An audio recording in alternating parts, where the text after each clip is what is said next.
Hello everyone and welcome to the Novus Tech channel. This is our first video in what I hope will be many videos to help those who are intimidated by or have no prior knowledge about computers. There are many tech channels on the internet today, but this one aims to be different by breaking things down in the simplest way possible to again help those with no computer skills. In today's video, we'll be going over the basics of what a PC is. This will include common types of computers, computer components, what they do, and a few other things. We're not going to go too in depth here though. We just want to give you a foundation. There are a lot more things we can cover, but we will reserve those for later videos and for more advanced stuff on other channels. So let's get started. So what is a computer? The definition of a computer is an electronic device for storing and processing data, typically in binary form according to the instructions given in a veritable program. In other words, it's a device that allows you to electronically complete a task, whether it's something as simple as writing a paper or as difficult as running a power grid. Now that we've covered that, let's take a look at a computer. Most of you watching this video will have one of three types of personal computers, or PCs for short. The first type is known as the desktop. Most of you might think the desktop looks like this. But generally speaking, the actual computer is commonly known as the tower. The rest of the stuff on the desk are known as peripherals, but we'll cover that later. Next we have laptops, also referred to as notebooks. And third, we have what is known as an all-in-one. Don't get these confused with peripherals like the monitor. And again, we will cover this later on. For now, just know that at the most basic level, an all-in-one is a computer with the screen built in. But it's not a laptop. Confused? Don't worry, it'll all make sense soon. Okay guys, in an effort to make these videos a little less monotonous and not just a bunch of PowerPoint slides, I've decided to go ahead and live film this next portion, and I may throw in some voiceover just to make it a little bit cleaner. But now that we've identified the three most common types of computers, hopefully you can look at your computer and identify it. And whether you have a desktop, all-in-one, or laptop, all the computers generically have the same components inside. We're going to talk a little bit about those components. And you may be wondering to yourself, well, why do I need to know that, Chris? You know, I just surf the internet. I don't really care as long as it works. Well, in the future, you might have to take your computer in for repair. You may have to upgrade your computer. You may just want to upgrade your computer. And you might even just be looking for a new computer. And a lot of times when you go into the store, you go online, you see all kinds of things about CPUs, GPUs, RAM, memory, storage. And you might be like, whoa, what does all that mean? And so I'm just going to explain it a little bit for you and teach you a little bit about how a computer works. We won't go too far into it. There's a lot you could cover in here, but I'm just going to hit the most common and what I would consider to be the most important parts.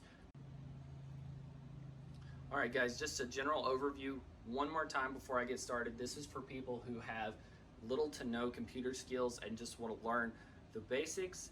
To get a quick overview, I know there's a lot of people out there who know a lot more than I do, and I'm glad you do. And I encourage you to make your own videos to show these people how this stuff works even more in depth. That's awesome, and I hope you do. All right, so what are we looking at here? This is the inside of a Dell Optiplex, a very common computer. You'll see these everywhere in offices at home. You may even have one right now. But this is a desktop computer out of the three types of computers we talked about. And again, all computers generally have these same components. They may be in a different configuration, they may be bigger, they may be smaller, but they're going to have these components. So let's talk about the components. So in the back, you're going to notice this big green panel. And this big green panel is known as the motherboard. The motherboard allows all these components to communicate with one another. It's kind of like the circulatory system of the computer. All right, guys. So now that we know that the motherboard is the circulatory system, or how all the components communicate with one another, what are the components trying to communicate to? Well, that would be the CPU, and you'll see this right here in the center. This big fan on top is actually just a cooler for the CPU, and what's under that is called the central processing unit, the CPU, and this is the brain of the computer. This is what allows the computer to do all of its processes. Any application, anything that's going on the computer is going to pass through the CPU. Excuse me. The CPU handles things like programs, video processing, different types of things. Now, there is a scenario where if you have some sort of gaming computer or something along those lines, that can be handled by something known as the GPU, and we'll get into that later, and I'll show you what that looks like. But just know for now that the CPU is the brain of the computer and where everything is done on the computer.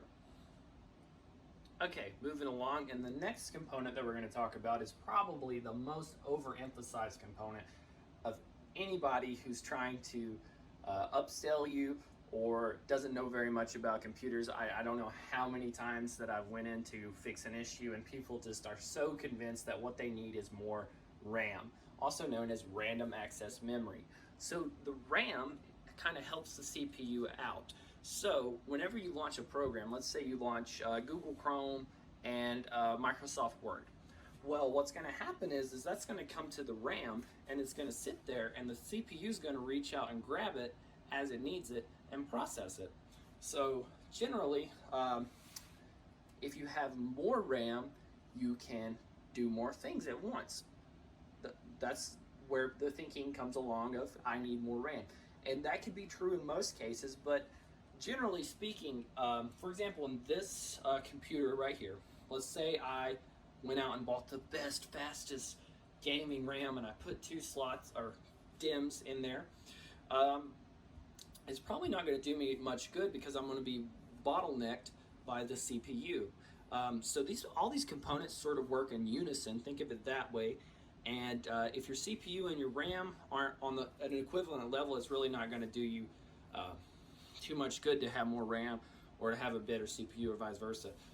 Sorry to get off on that rabbit trail, but I just hear that so much. But just know for now that the RAM helps you to multitask. It helps the CPU to multitask. All right, guys, one thing that I forgot to mention before we move on to the next component, RAM is also known as memory, and it's important not to get memory confused with storage, which is our next component.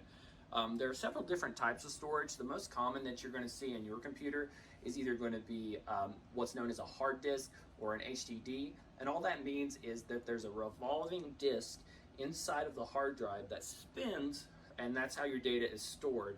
And there's also stuff called solid state storage, and that could be in the form of an NVMe drive, and I'll show you that in just a moment, or an SSD. And I've got 2 SSDs here in this Dell Optiplex, and let me see if I can pull one out. Not very easily, but you can sort of see what's going on there. But essentially, there's no spinning components in that. That's why it's called solid state. And I know there's somebody out there that's going to call me out on that, but just generically, just know that an HDD drive has a spinning disk and is generally it generally has a longer life. You'll see a lot of servers or DVRs, NVRs that are always reading and writing, having HDDs, and SSDs are generally quicker and have a shorter lifespan. I got off on a little bit of a rabbit trail there, but just know that storage is where your stuff is actually housed. For example, your programs, your operating system, all of that. All right, so let's move on to the next component. All right, so the next component that we're going to cover is, and there's no real order to this. I'm simply just covering this because I have it here before I have to transition to my other PC. All right, so what we have next is known as the power supply, and that, as you can probably guess, provides power. And that's basically all it does, is provides power to all the systems to let the computer run. And this is on the back. You're probably not used to seeing it in this orientation, but on the back there is the plug that plugs into the wall. This is what's known as a non-modular power supply, which just means you can't take the power cords out. They're part of this, so you can't change it out. There's also something called a modular power supply that allows you to change out the cords as needed.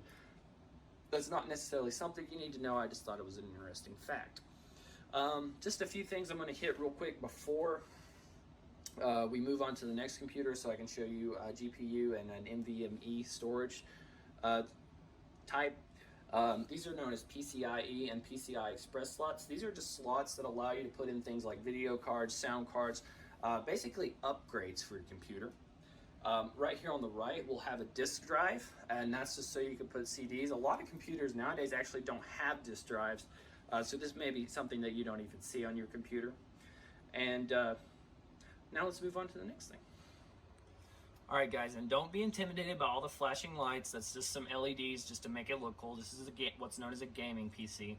But just to sort of reinforce the point here, that all computers generically have the same components. We'll just go over them real quick on this PC. Here we have the CPU, and this is just a fancy cooler.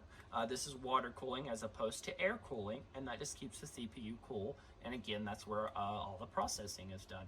Then moving over, we have the RAM, just like in the other computer, and down below we have the storage in the form of SSDs. But this computer actually has two additional components. This big card you're going to see here in the middle is known as the GPU, and that handles the graphics processing. It actually stands for graphics processing unit. And what that does is that allows you to play, to render video at a faster and higher quality.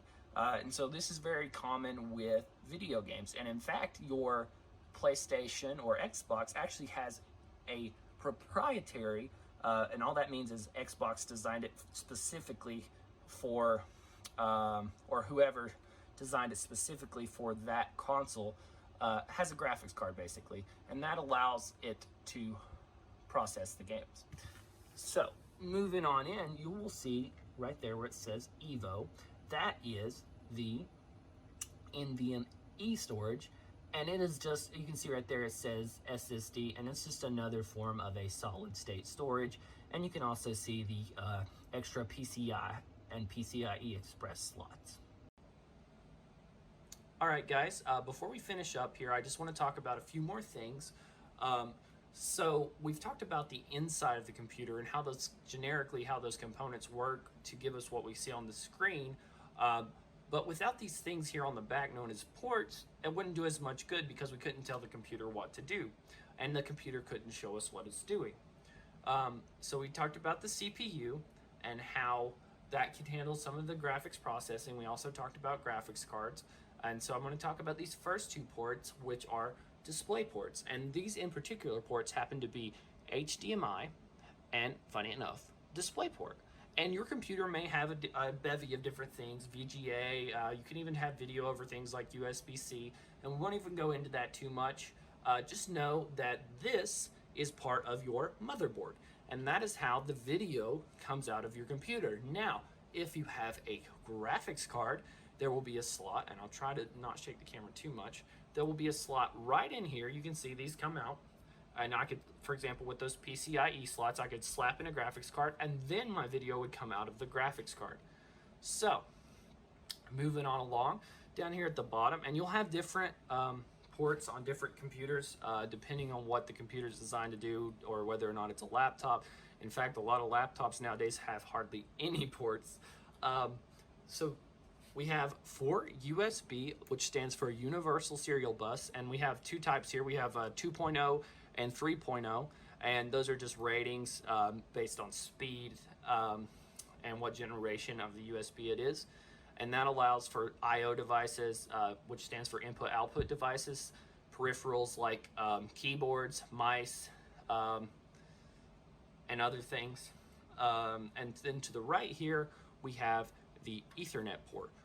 And if your computer has Wi-Fi, that will be, usually it'll be internal, it may be external with some antennas, and that connects to the board, which has what's known as a built-in network card. You can also have a network card that is going to fit into one of those PCIe slots, but generally speaking, most computers either have a built-in Ethernet network card, like seen here, or a Wi-Fi card, which is inside of your laptop and may even be inside of your desktop. All right, one more thing and then we're done. All right, guys, one last thing and we're done. Please forgive the clutterness of my desk. I'm doing this in my home office. And so before we finish up, I just want to cover one last thing, and this is in the most basics of computing and just knowing about your computer. So many times I go in to work on somebody's computer or fix their issue, and they're convinced that this display that you see here in the background is their computer, because that's what they see every day. That's what they operate on. And you know, it's pretty easy to see why they could think that, but it's very incorrect. That is the display. That is what's known as a peripheral, or a device that allows us to communicate or receive communication from the print or from the computer. This can be any kind of input or output device. This can be a controller. This can be a keyboard, a mouse. All of these are peripherals. The actual computer, again, in the case of a desktop, is the tower. This is where all of the processing is done. This is where all of the computing is done. This is where all of your programs are. So, I hope this video has been helpful, and I hope if you have any questions, you will reach out to me. I will try to help you the best I can. I really enjoy seeing people learn and become independent, and I'm just tired of people taking advantage of people who don't know much. So again, thanks for watching, and if you have topics for future videos that you'd like me to talk about, please leave them below. Thanks for watching.